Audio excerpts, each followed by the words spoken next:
Have you ever noticed something strange about the characters we love? We admire the heroes, but we obsess over the tragic characters. People remember Hamlet far more than Frontin Bros. We discuss Macbeth's downfall far more than Duncan's rule. We cry for Romeo and Juliet, but we rarely talk about the couples who lived happily ever after. And that's not just in literature. We are fascinated with characters like the Joker, Anakin Skywalker, and even modern day anti heroes who make terrible decisions. And a question comes, why? Why are we willingly consuming stories that makes us sad? Why do we become emotionally attached to characters whose lives are falling apart? And perhaps most importantly, why does Hamlet, a prince who spends most of his play confused, depressed, indecisive, and miserable, remain as one of the most beloved character literature has ever written? Today, we are diving into the psychology of tragedy, the philosophy behind our fascination with suffering, and why Hamlet continues to feel painfully modern more than 400 years after he was written. Because our love for tragic characters says something more profound, not just about literature, but about ourselves as well. Let us start with something which the philosophers call the paradox of tragedy. The paradox is quite simple. In real life, we are going to avoid pain. We don't want the heartbreak, we don't want the grief, we don't want the loss. Yet in fiction, we are going to actively seek these emotions. We will watch the devastating movies. We will read the heartbreaking novels. We will listen to sad songs on repeat. And why? Well, this question has puzzled thinkers for centuries. Even Aristotle tried answering it in his work, The Poetics. According to Aristotle, tragedy produces two major emotions: pity and fear. We pity the tragic characters because we see their suffering. We fear them because we recognize that whatever is happening to that character could happen to us as well. Then comes the process which Aristotle called catharsis. Catharsis is the emotional release. Tragedy allowed us to experience powerful emotions in a safe environment. It became like an emotional exercise. We could confront grief without losing anyone. We could experience the fear without being in actual danger. We can face the existential questions while sitting comfortably in our room sipping a cup of hot tea. Tragedy became a rehearsal for real life, and Hamlet perhaps is one of the greatest examples of this phenomena. One of the reasons why Hamlet remains so relevant is because he doesn't behave like a traditional heroes. Heroes usually know what they want. Hamlet doesn't. Heroes act. Hamlet thinks and thinks, and then he thinks some more. He spends most of his play thinking actually. Modern readers often find this frustrating.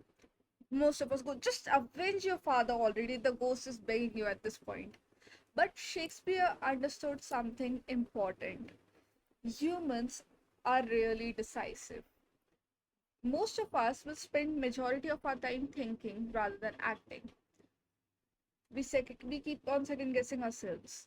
We overanalyze. We overthink. We repeat the conversations again and again. We keep imagining the worst case scenarios. Hamlet isn't unrealistic, he's actually painfully realistic. When his father's ghost demands his revenge, Hamlet doesn't immediately becomes a warrior. Instead, he turns into a philosopher that starts questioning everything that surrounds him. The ghost, the morality of revenge, the meaning of life, his own motivations. In ways, Hamlet is the first truly modern literary character written. He possesses the intense self awareness, and that self awareness quickly becomes a burden. Because more you understand yourself, the more complicated taking a decision becomes. We love Hamlet because we recognize a part of ourselves in him, not necessarily his circumstances. Like, obviously, we are not Danish princesses dealing with murder of a father and a ghost begging us to take a revenge, but we understand the uncertainty, we understand the grief, we understand feeling trapped between what we should do and what we want to do. The best tragic characters often represents the fear that already exists among us. Hamlet represents several of the universal anxiety: fear of making the worst choice, fear of being a wasted potential, the fear of not understanding reality, and perhaps most importantly, the fear that life may not have clear answer.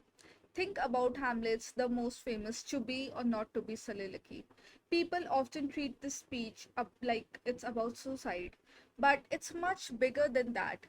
It's about the uncertainty that he's facing. Hamlet is asking a questions that humans have always asked. How do we continue living when existence itself feels confusing? What makes this speech powerful is that Shakespeare never provides us with a simple answer.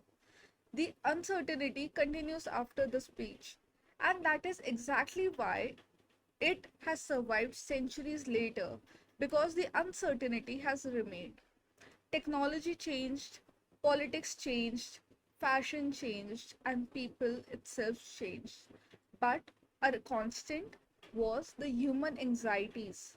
Whenever we hear Hamlet, we see someone who is struggling with the questions that we are still facing today. And another uncomfortable truth is perfect characters are boring. We admire their perfection, but we rarely connect with it. Connection comes through flaws. Hamlet's tragedy arises from his inability to act. Macbeth's tragedy arises from ambition. Othello's tragedy emerges from jealousy. King Lear's tragedy emerges from pride. Their flaws is what has destroyed them, but it is these very flaws that have made them human for us. Imagine if Hamlet decided to kill Claudius in Act 1. The play would be over. There would be no conflict, no complexity, there will be no humanity. What makes Hamlet so compelling isn't his success, it's his failure, his mistakes, his contradiction. We love tragic characters because they give us permission to be imperfect. They remind us that intelligence doesn't guarantee happiness, that good intentions don't guarantee the success, and that sometimes people can understand exactly what they should do and still fail to do it. And that realization is terrifying in itself, but it is also deeply comforting because it means that human weakness is universal. Tragic characters participate in their own downfall. Hamlet does, Macbeth does, Lear does. This creates a fascinating emotional response. We want them to stop. We can see that the disaster is approaching towards them, yet the character continues to move towards it. Critics have called it dramatic irony. The audience understand the events more than the character themselves, and that creates the tension. Hamlet delays. When Macbeth listens to the witches, when Othello trusts Iago, we experience a unique form of heartbreak, not because the tragedy is unavoidable, because it might have been completely avoidable if they changed a few of their actions. The possibility that a different outcome makes the actual outcome more devastating. And perhaps that is why tragedy feels so close to real life. Many of our biggest regrets are of those events which can have been completely avoidable. They come from the choices we make, the things that we have said, the things we didn't say, the opportunities we have ignored. Tragic characters continue to mirror this reality for us. Another reason Hamlet appears so close to modern readers is because it anticipates the ideas which are later developed by existential thinkers. Centuries before Jean Paul Sartre and Albert Camus, Hamlet has been asking questions. What gives life meaning? How can we know what is true? How should we act in an uncertain world? The tragedy isn't simply that Hamlet dies. The tragedy is that he seeks certainty in a world that refused to provide it. And honestly, that sounds very similar. Many of us grew up believing that adulthood will come with answers. And when the adulthood arrives, we realize that everyone is improvising around us, that no one knows what they're supposed to do, and the certainty never comes. Hamlet experiences this realization centuries before modern philosopher gave it its name, and that's why it feels so contemporary. He's not struggling against a villain, he's struggling against ambiguity itself. So, if tragedy is sad, then why do we keep returning to it? Well, because tragedy validates human experiences. Happy stories tell us that life is full of sunshines and rainbows. Tragic stories tell us that suffering is meaningful, and sometimes that meaning matters more. When we are grieving, we don't necessarily want to read about perfect happiness. We don't look for Peter Pan. We want stories that understand that pain. And Hamlet understands that loss, confusion, isolation, grief, anxiety. He understands that all.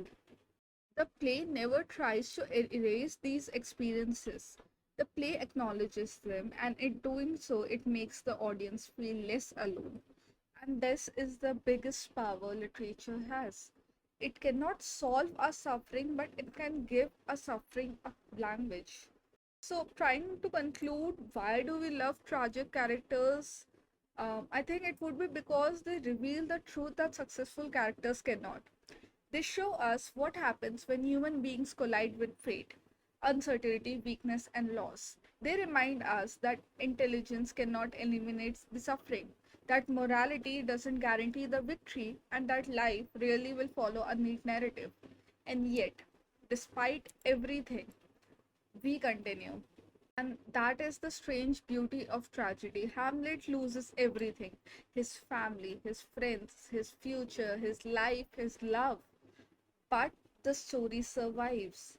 400 years later, the readers still see themselves in his question, still recognize their doubts, still hear the echoes of their own fears in his word, and perhaps that's why tragic characters endure. Not because they teach us how to avoid the suffering, but because they teach us that suffering is a part of human being. And in recognizing ourselves within their tragedies, we understand ourselves a bit better. So next time you feel that you are attached to a tragic character, ask, are you mourning their downfall, or are you recognizing a part of your own humanity in it?